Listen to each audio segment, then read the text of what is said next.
What's shaking, guys? Luke Dancy here, and I am joined with the one and only Eric Jones. Eric, how are you, my friend? Man, I am living in month 6 of Jumanji. Life is crazy.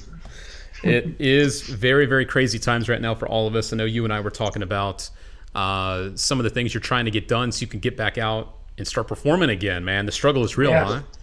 yeah, the struggle is really real. I went from being able to perform 220 days a year all around the country to being in a situation where I've been bored in the house and I'm in the house bored for the past couple of months. So it's been a heck of a transition, but rolling with the punches, trying to get back to some form of normalcy.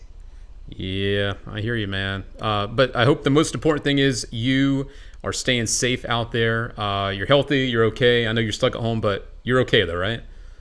I'm as healthy as a black man can be. Fair enough. Fair enough, my friend. All right. Well, you and I go way back, so this is kind of like Heck a yeah. little reunion here, a little catch up. It's Yeah. it's really good to see your face, and it's really good to see you doing what you do now all over the world. You know, you really have made a career of something that a long time ago was kind of like the vision, and now it seems like the vision has come true. It's a beautiful thing. Well, I think that's been the situation for both of us. We both have had a really long, Yeah, exhaustive journey in the magic arena. true. You from North Carolina, I'm from Virginia, and we both had very humble beginnings, and we just kept pushing forward until we found what worked, and we stuck with it, stayed in our lane, and me personally, I've been recently able to find a little bit of success, after AGT, but Yeah. it's still a grind, it's still a hustle. Yep, absolutely. And that's one thing I'm glad that you brought up is that we both go way back and we both wanted to do this. And it's just a gentle reminder that none of this stuff happens overnight. You know, a lot of people, they see the vision, they want to do it. And they think now with the internet and social media, it's kind of like a shortcut to success. But we'll get into all that later and all that. But also, guys, if you want to ask questions to Eric live, I've got him for about half an hour. Go ahead and get the questions in. Anything goes. Just be nice, of course. Of course, we've got people all over the world, so it's always fun. We got people here. There's Timo coming in from Finland, of all places. Finland, I love Finland. Nice. Yeah, dude. That's cool. Ellis Cohen says, Eric, hope to see you next year in Daytona, maybe. I know that they have the convention down there. Yeah, I Yeah. was supposed to be there this year. Unfortunately, get canceled due to COVID. Yeah. Well, I should say rescheduled due to Yep. COVID. Yep. So they're gonna have it next year, and I hope to be there as well. Sounds good. Sounds good. Jeffrey Tam, giving you some love. I know you two worked on some TV stuff together. Yes, yes. Jeffrey in the building. I love you, man. How's everything? Tell Pia hello for me. He's awesome, dude. Matthew Paul just picked up Sucker Punch. I'm sure you being in the trailer helped with that. Oh, I love, yeah, okay, yeah. The Sucker Punch is a really cool thing. I hope they put out a 2.0 because I'd love to work with them again on that. Yeah, dude. Some of the stuff you can do with that set is just crazy. Crazy. Um, Here's a good question from Frankie. It's a good way to kick it off and get to know you better here. Why did you choose, Coin Magic? Out of everything we have in this industry, why did you choose to make that your thing?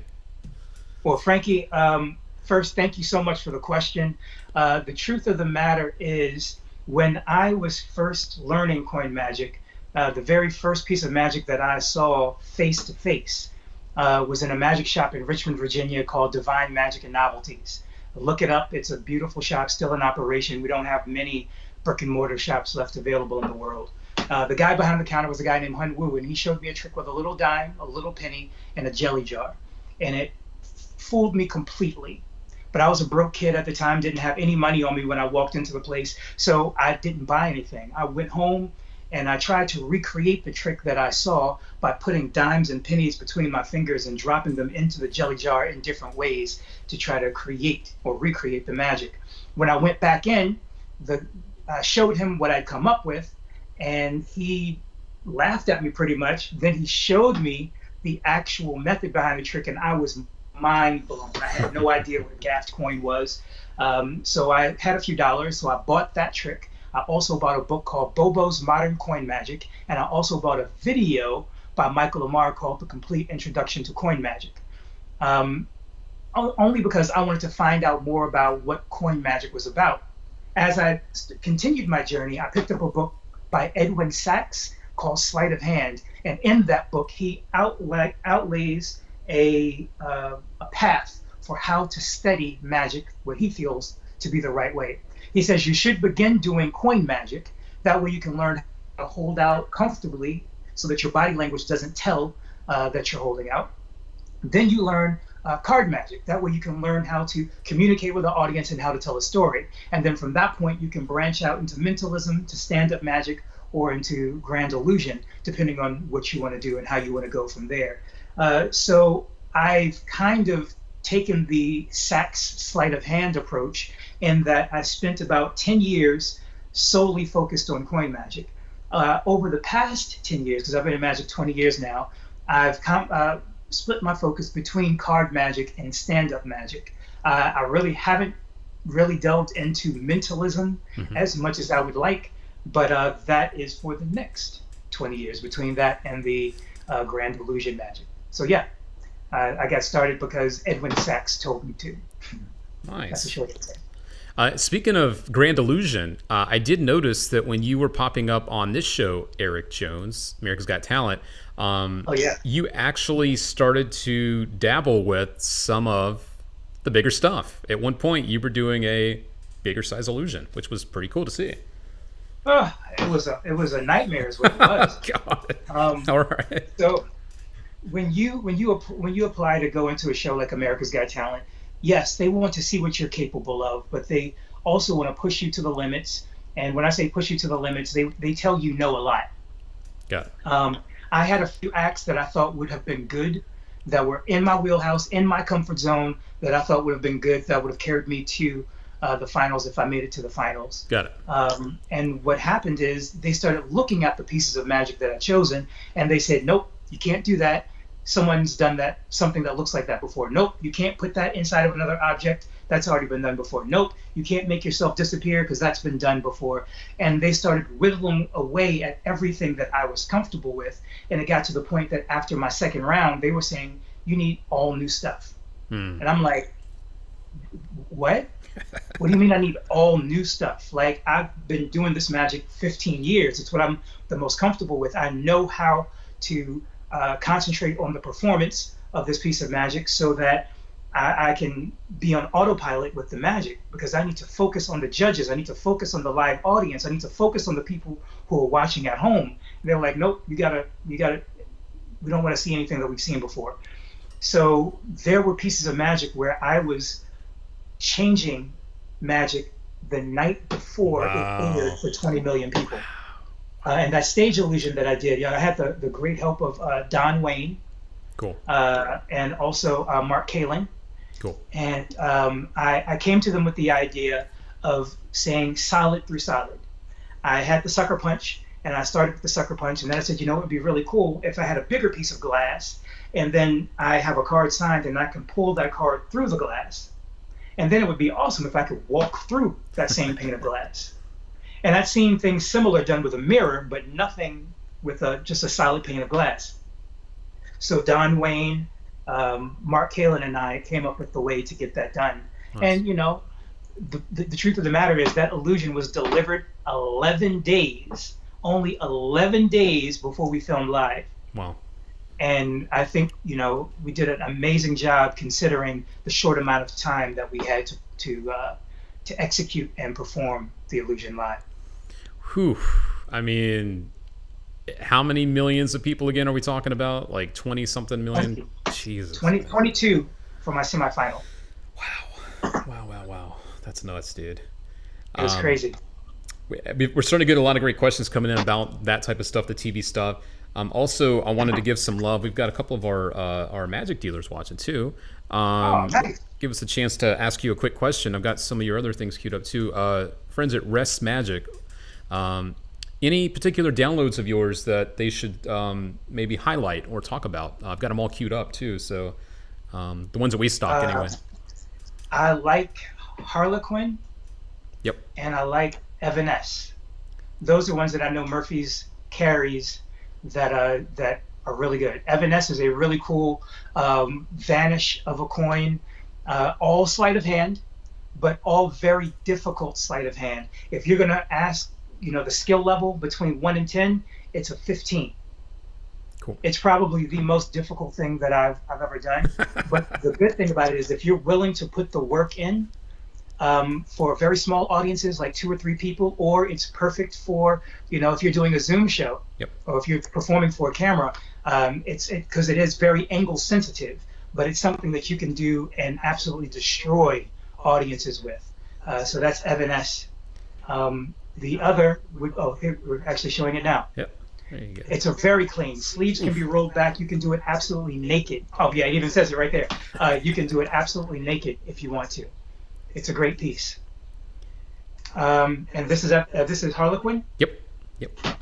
Yeah, so Harlequin is something that I came up with about 10 years ago, and I wanted to change the way that I was thinking about magic. I wanted to work a piece of magic backwards. I wanted to start with the ending and figure out how do I get to this point from there. So you'll see what the ending is in a minute, but in this effect, you pretty much have any card selected, you show it to the audience, you place it into the center of the deck, and then you produce a couple of cards to help them find it. I think it's 2 jokers.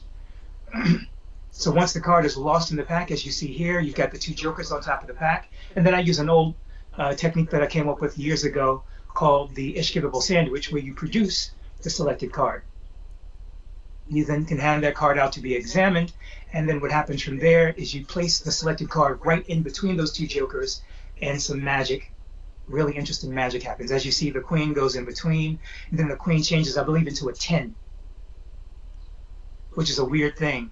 And then it instantly goes from that 10 into a full poker hand, which I think is a really interesting way to end a trick. So like I said, I started with something that I usually don't do by creating the ending effect. What do I want? I want a explosion of cards that make sense. So the poker hand. And then how do I backtrack and create a series of magic that feels good, that has a natural progression? And Harlequin is what I came up with. So those 2 downloads, I think, are equally impressive for different reasons and are worth consideration. Absolutely. And speaking of downloads, I want to let the guys watching now too that if you don't already have Eric's at the Table lecture, we're offering that as a giveaway today. I know you guys are stuck at home. Wow. Okay, cool. So that is something else of Eric's that you can pick up. But all you guys need to do to enter to win that, and I offered that as well to our friends yesterday during my catch-up video, just drop a like and comment on this video, and I'll go through, and a couple hours after this is over, I will go in and I'll pick at least one winner, maybe more. And if you already have the At the Table lecture, one of the downloads we just talked about, you can pick from those if you don't have one of those either. So we want to take care of you guys during these weird times too, give you something to learn and work on while you're still kind of stuck at home. So yeah. That's awesome. I love that. Here's a good question from Federico Johns. I know we were talking about a coin trick and a card trick there, but Federico says, I know you as a coin guy, but what is your favorite card trick if you have a favorite? I've got to be honest with you, Federico. First, thank you so much for the question, bro. I really appreciate it. I don't have a favorite anything. The truth of the matter is I gravitate towards the magic my audience gravitates towards. Now, there are a few pieces that feel better to perform than others, whether it be because of the impact that it has on the audience. Sometimes the right economy of motion just feels good to perform. So there are a few pieces of magic that are like that. For instance, I've got any card at any number, even though I don't consider any card at any number magic. It's a coincidence. It's a strong coincidence, but it's a coincidence rather than magic. It's improbable rather than impossible. So my any card at any number feels really good. Another trick that feels good to perform is the Ishkibibble sandwich. But the truth of the matter, a nice dynamic I'm sorry, I apologize, I misspoke. Ambitious card routine can be pretty incredible. Oh yeah. As long as you don't have 50 phases. Yeah. As long as you don't do that, then you're good. Yeah. So yeah, I would say ambitious card really hits an audience hard. And that's especially if you end up with the card in an impossible location. Absolutely. And that's just one of those tricks that's fun to perform because you can jazz it up. You can kind of make it up as you go. That's what's fun about it. Exactly. Yeah. You know where you're going to begin, you know where you're going to end, but you get to play with the body of performance in the middle. Absolutely. This speaking of working and playing with stuff, this is a good question from Brian Dillon. He obviously is a fan of your trick audio, which I think is freaking awesome. Oh, It's yeah. speaking of great tricks. He wants to know what are the best pans to perform when you want to perform audio, because there is the audio element of it in your pocket. So So those who are not familiar with a piece of magic that I put out several years ago called Audio, basically you have 4 real coins. You turn your pocket inside out, and to show it's empty, you turn it back inside, and then one at a time you take the coins, you toss them into the air, you show your hands empty, and they land in your pocket. And beginning with the second coin, you hear them land in your pocket with an audible click. And then once the last one goes, you're able to show your hands empty throughout the entire process. The last one lands in your pocket, then you can pull all 4 coins out to prove that they have done exactly what you said they've done. In order to perform this routine, you just need 4 coins that match, no extra coins, no trick coins, no trick clothing, and you have to have a pants pocket. On the video, I teach how to do it if you're wearing jeans, khakis, or slacks. There are 2 different methods depending on if you're wearing jeans or khakis or slacks. And both work well depending on what your comfort level is. There's no right answer. The advice that I often give when it comes to magic is whatever works for you is the right answer.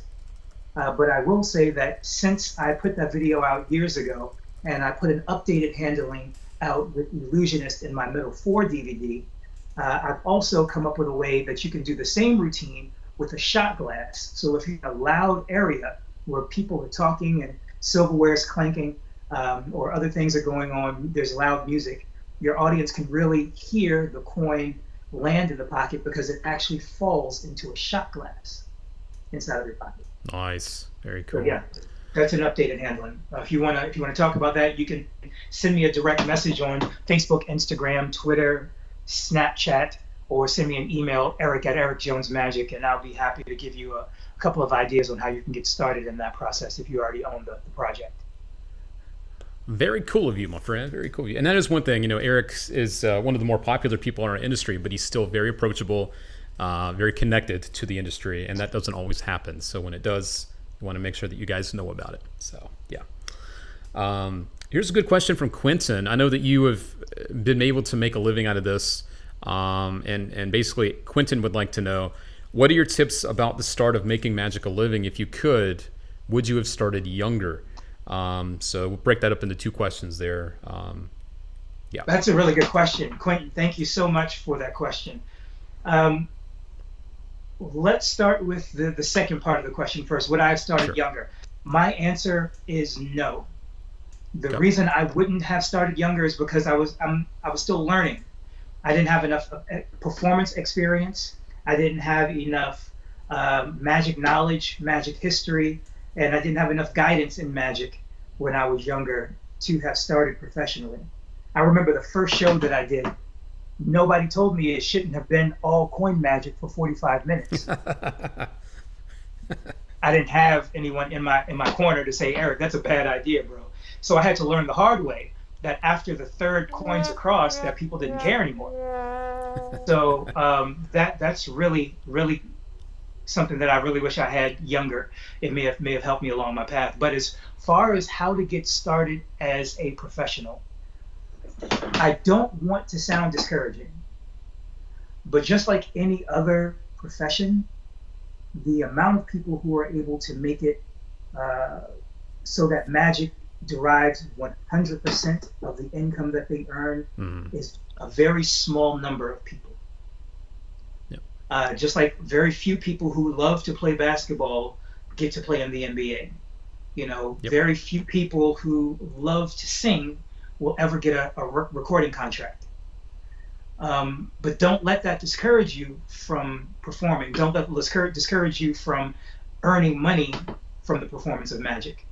Just be realistic with yourself that not everyone can do it. Everyone can try it, but you'll soon find out that you're not getting the gigs, you're not getting the amount of gigs, you're not getting the quality, you're not getting the income from magic that you were expecting.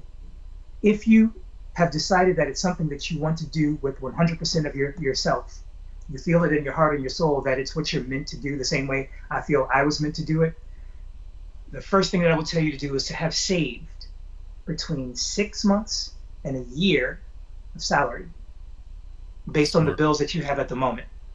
The reason I say that is because the day you drop your day job to pursue magic, you're now unemployed. And you're unemployed between shows. From the moment you step off stage until the moment you step on a stage, you're unemployed. You're looking for work that entire time. But your bills are going to constantly be coming in while that happens. So if you don't have at least a year or 6 months of salary, then how are you going to support yourself? Yep.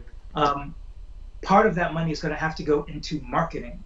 You're going to have to advertise yourself. You want to have a strong following on social media, which means that part of your day is going to be going into creating content, engaging with your fans, sending out emails so that people know that you are available for a bar mitzvah, a bat mitzvah, an anniversary, all of that stuff. But the most important thing, in my opinion, even besides the money, even besides the marketing, is to have a support system, a group of people, or at least one person who's in your corner who's able to encourage you to keep following your dream, whether that be a coworker or ex-coworker at that point, or a spouse, a family member, a really good friend, because you're going to get discouraged and you're going to feel like, you know what, maybe I need to go drive an Uber to supplement my income, or maybe I need to do this, or maybe I need to do that. But if you have one person in your corner who will keep pushing you to live your dream, then you'll stay on the course. Well said. Well said. And I have this queued up as a gentle reminder that if you do push and you do put your head down and put in the work, this too could be you.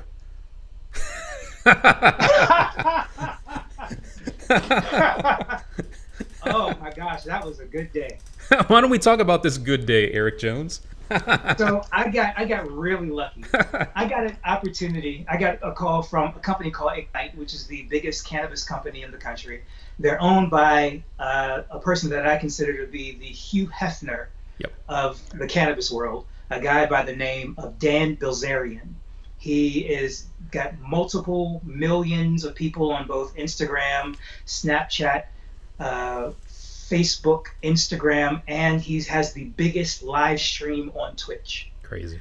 I was asked to come perform for a show that they put out once a week that features some of the most beautiful women in the world at his compound in the Hollywood Hills, which you can see in the background there. So I got to perform during a 2-hour live stream, maybe 4 or 5 times. And I think, I don't even know what I'm doing here. I'm distracted. But I got to perform some cool, the card out of hair, which always gets a great reaction. A signed card out of a spectator's hair. But yeah, I got to do some amazing magic and got paid to do amazing magic for some of the most beautiful women in the world.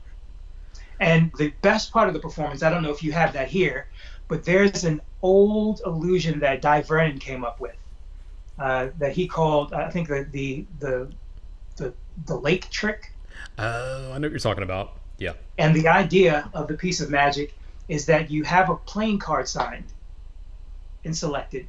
You put it into the deck of cards, you have the spectator shuffle it, and then you go to a body of water. And then you spring the cards into the body of water. In this instance, it's the pool that we have behind us. And all of the cards end up face down with the exception of the one card that the spectator chose. Is this towards the end of this clip, Eric? I'm sure it is because that's the last trick. But is it at the end? Because this is like a 10-minute clip. Is it towards the end of this, you think? Actually, it may not be. Okay. Because there were 2 or 3 different clips. Okay.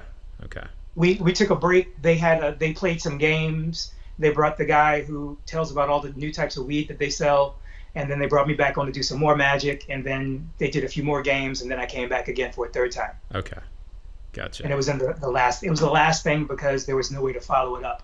And true story. So I have never done the trick that I was just describing before. I had only seen it done once before by Gregory Wilson. Gregory Wilson did it in a lake where he jumped into a freezing lake to find the card. So that was the only video reference that I had to go by. So I thought about the method, thought about how I was going to get everything done. And then I walk over to the pool. The ladies follow me over to the pool. I spring the cards in. As promised, all the cards are face down with the exception of the card that they chose. They freak out. Then we go back and start doing the interview. And then I see people running over to the pool. Uh-oh. When we end the live stream, people are diving into the pool trying to get the cards out. Because what I didn't know, because I'd never done the trick before, and of course it was never told to me, is that if you were to take a card and place it in water, the glue that keeps the face and the back of the card together dissolves in water. It creates like a black ink that was sticking to the bottom of the pool. God. Now, they were trying to scoop the cards out of the pool. The cards were sticking. They had to drain this $2 million pool. Oh my God. Clean it out, and then fill it back up. It cost them about 10 grand to do that. Okay. So I'm like, wow, a card trick just cost you guys 10 grand. It was funny for me, but I was afraid they were gonna come after me for it. But they was like, no, Dan doesn't care. Dan doesn't care. We're tapping in that pool. Trust me. And I believe that. I do believe that. I could only imagine. Let me see if we get. This is more. Nah, okay, I don't see it on here. That's okay. All right, I tried, but that was fun to see you in action. It is with on my the Instagram. ladies. If you scroll down through my Cool. Instagram, I do have a performance of it there. So Cool. yeah, Eric Jones Magic on Instagram. Sounds good. Yeah, definitely check that one out. And now we have the story that happens after the magic, which that's pretty funny. This is a really good question from an up-and-comer. If I have a feeling you know this name. By the way, hello to Oscar Munoz. I see Oscar's out there. Hello, sir. Hey, Arthur, I love you, man. Good to see you, sir. There's a young guy that I've had a chance to get to know over the last couple of months here from Singapore named Avi Yap. Oh, yeah. God, Avi's been killing it. His stuff looks so good. And he has a question for you over on Facebook. He says, in your opinion, what's the most important thing in coin magic? If there is an important thing, you know? I think the most important thing to know about coin magic is an extension of something that, you know, a magician like Di Vernon used to say. He said, be natural. Mm-hmm. I would expand that a little bit to say that you have to do what's natural for you. Yep. When I first got started, I was learning magic from David Roth, from Curtis Cam, from David Stone, Michael Rubenstein, and a slew of others. Mm-hmm. Each of these gentlemen have a very distinct style, but no one had a style that I gravitated towards more than David Stone. You know, he was very animated in his approach, very scripted, very methodical, but everything felt natural. And then when I took that performance style and added it to another gesticulated performer like Gary Kurtz, I learned a lot more. So I feel like the way to make coin magic feel natural is to look at how your body moves and how you react to things that you see in the world naturally, how your hands move, how you hold your hands. Like, very rarely in nature do you see anyone who does this. Sure. Ever. So why do we add this into our coin magic? The only way that this becomes natural is if you're holding something at your fingertips. That's the only way that it becomes natural. So study yourself.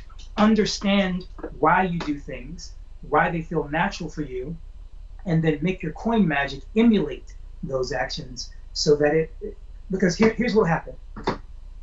When you perform for someone, you're learning about them as an audience, but they are also learning about you.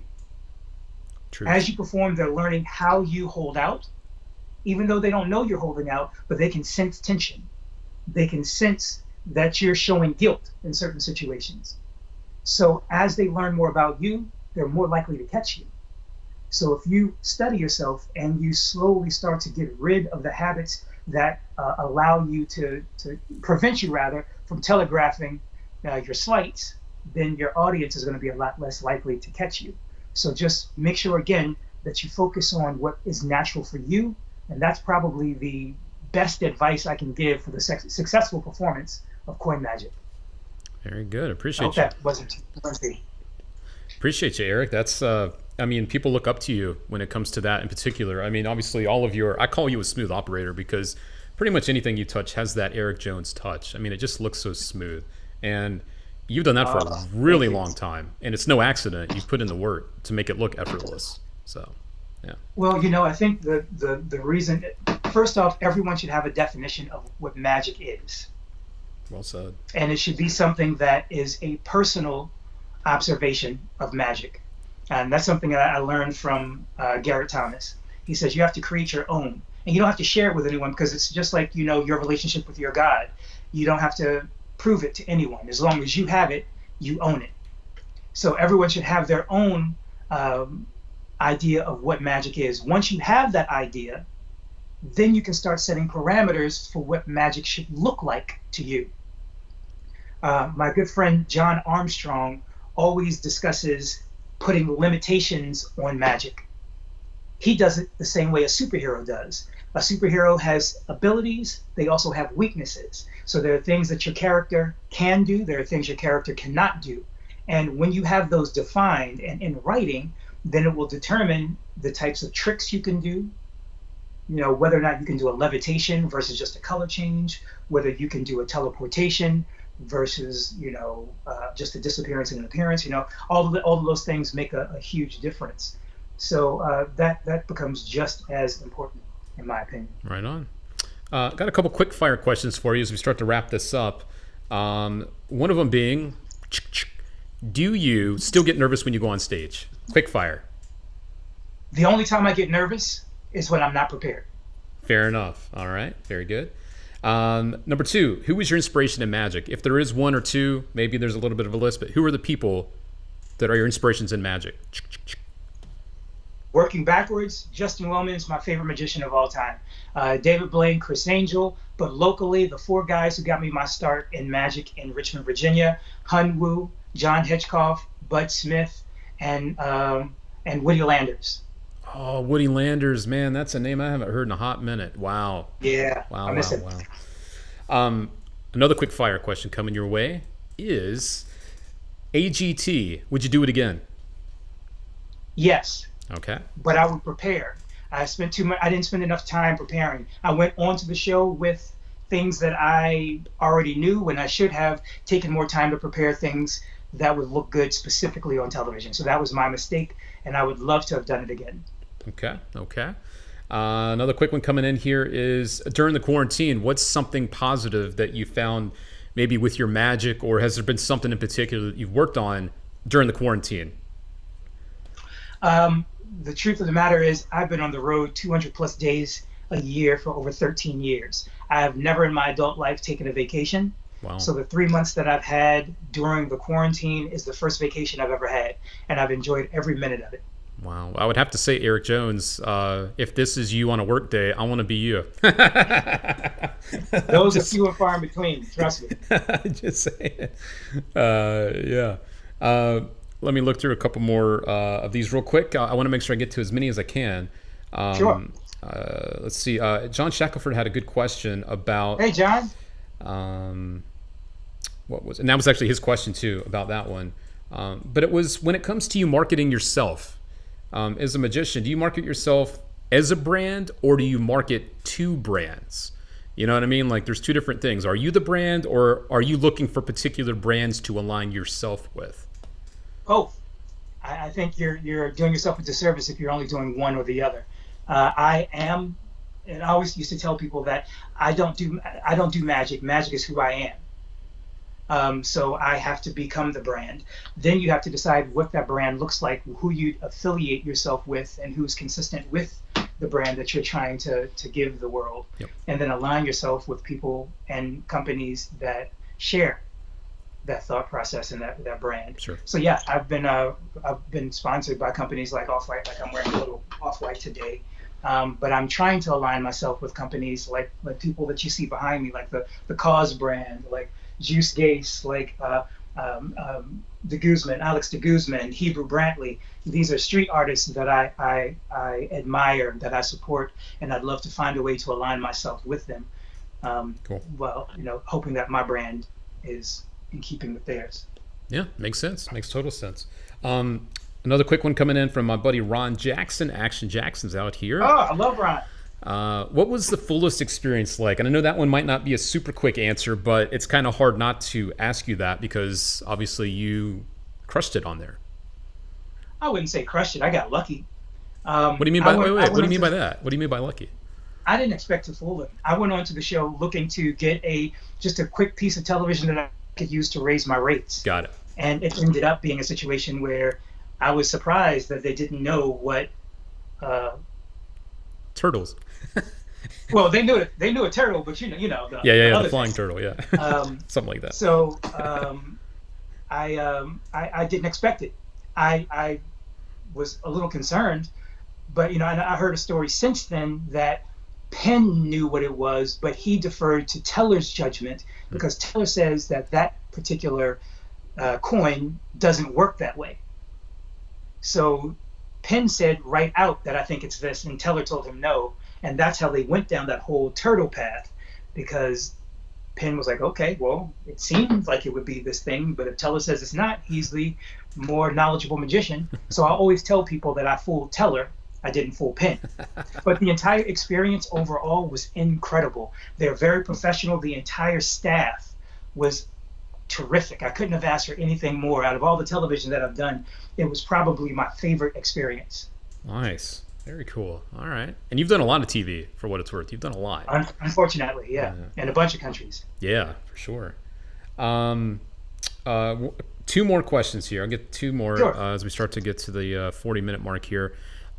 Kieran Fry wants to know, what's a good place to start in coin magic? If they're a beginner and they want to be Eric Jones one day, or just study coin magic, maybe just as a hobby, what's a good place to start? I'm biased. Sure. I started off with a book called Bobo's Modern Coin Magic. You can get it for like $10 at Barnes & Noble or from Amazon. But it's antiquated. A lot of the moves that are described in it, you should not be using today to try to fool an audience at all.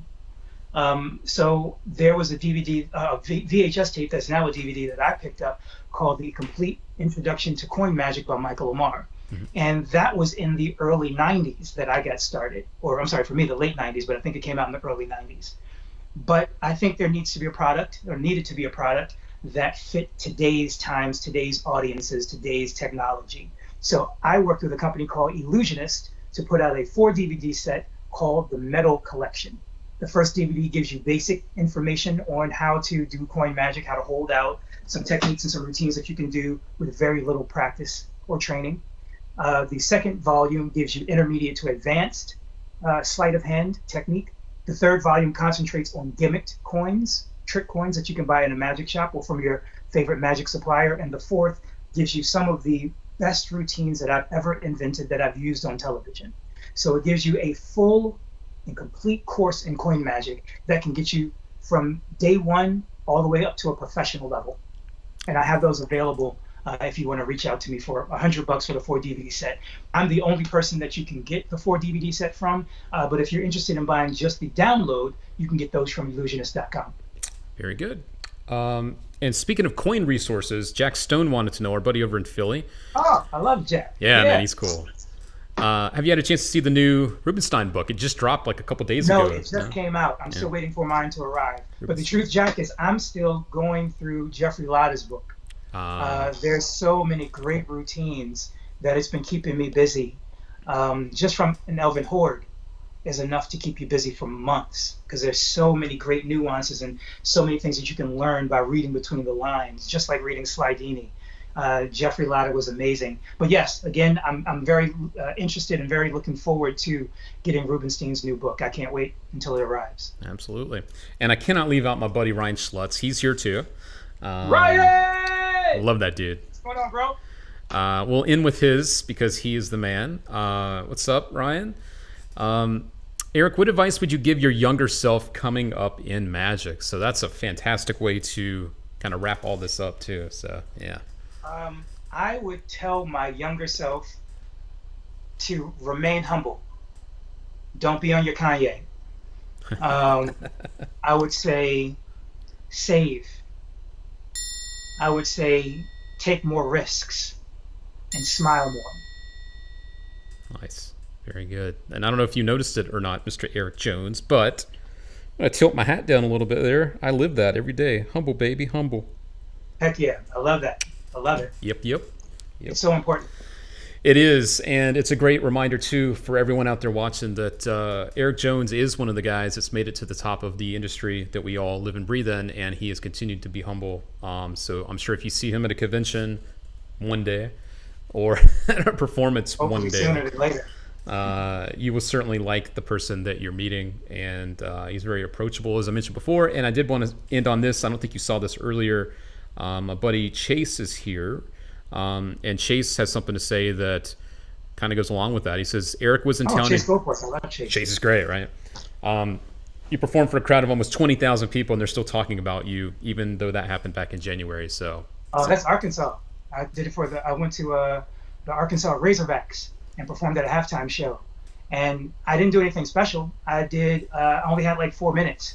So I did a trick where I borrow a ring from an audience member, make it vanish, and it ends up inside of an impossible object that's been sitting on the mid court the entire time, and the audience had a great time. It was a lot of fun, but it's just a testament to how strong good close-up magic can be in front of a large audience, 20,000 people at a game.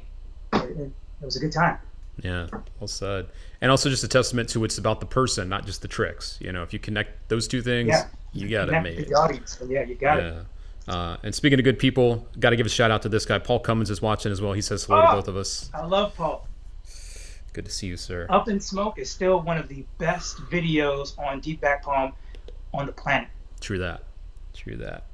And if you guys want to not see a great side still, you should see Paul Cummins, because you will not see it coming. Yeah. Well, Eric Jones, thank you so much for hanging out with me. Please stay safe over there, and hopefully we can all get back to things as normal as they can be after all this. Thank you. Thank you. Appreciate the time, obviously, and it's super cool to see you out there living the dream. I know that it's not always fun and games, but at least you're doing what you love at the end of the day when you're able to. Yeah, that's true. So, Luke, I really want to say, thank you.